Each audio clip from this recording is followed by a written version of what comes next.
Welcome everyone. Thank you so much for serving this week and for watching this video to prepare to lead your small group. This Sunday, we will be finishing up this summer theme, Make Waves, where we will learn that what we do today can change the world around us. We will be instilling the truth that we need to make wise choices. In our Bible story from James, we will learn about having the power of self-control. Our memory verse this month is, God began a good work in you, and I am sure that he will carry it on until it is completed. That will be on the day Christ Jesus returns. Philippians 1:6. For your first opening activity, challenge the kids with some tongue twisters. There's several listed on your leader guide that you can see if they can say 5 times fast. Then for your next opening activity, you're going to set out a set of pictures from the Caption This Picture set, and you're going to give each kid a page that has 3 bubbles and a pencil. With one speech bubble, have them write what each person in the picture is saying.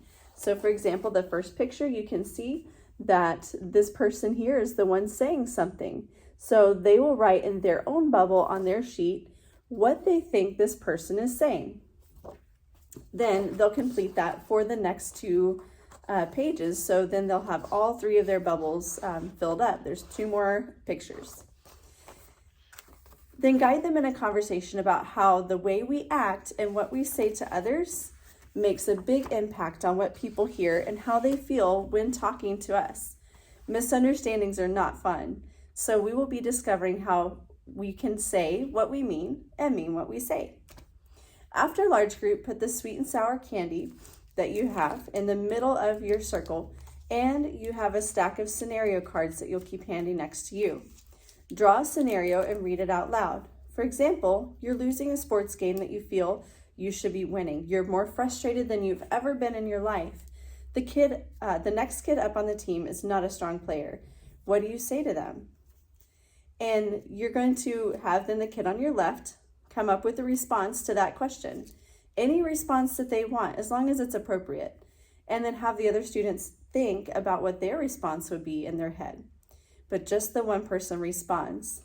Then the group can vote on if they think the person's response was a sweet one or a sour response. If sweet, the kid gets to take a piece of candy from the middle. If sour, invite that kid to come up with the sweet response, and then they can take a piece of candy from the middle. Play until everyone has had a turn and everyone has candy in their hand. You can decide to have them keep it and eat it as they leave, or you can have them eat it then. You're going to then use the script on your leader guide to say, to encourage the discussion about our responses and how God gives us the power of self-control. Next, take time to look up the memory verse, Philippians 1:6. Set out the beach ball cutout and have the kids color it and tape it to your mural piece. I've also included, since we did not have Sunday school last week, the gentleness bubble, if you want to include that one as well. And on your supply cart are some of the additional pieces from previous weeks if your group forgot to do one or didn't have time. That way you can complete your mural today. After you've taped those pieces on, you're going to get your beach ball and you're going to practice saying your memory verse. Toss the beach ball to the first kid and they say the first word of the memory verse, God. Then they toss it to somebody new, began, a good work in you, all the way through until they get to the end of the verse. If a kid can't remember the next word, you can have them sit out or pass to someone else and they can have another turn later in the verse. Play as much as time allows. You can even have the group challenged to beat their previous time. Like you could time them and then say, all right, guys, we gotta beat the time to see if they can come up with the memory verse a lot quicker. Then wrap up your time together by sharing about a time when you were younger and said something that you regretted.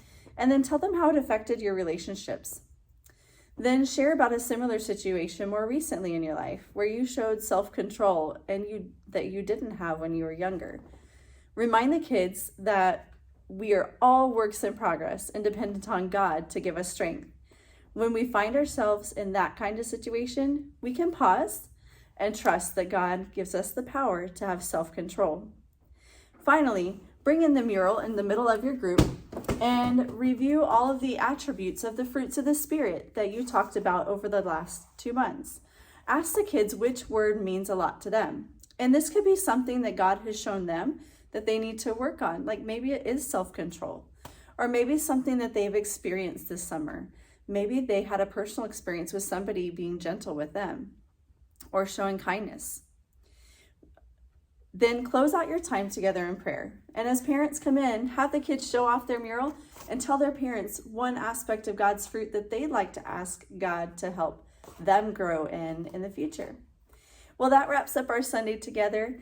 Text to me the keyword self-control if you've watched this video to prepare to lead your small group Sunday and discovering that God gives us the power to have self-control. Thank you again, leaders, for serving with us, and have a blessed week.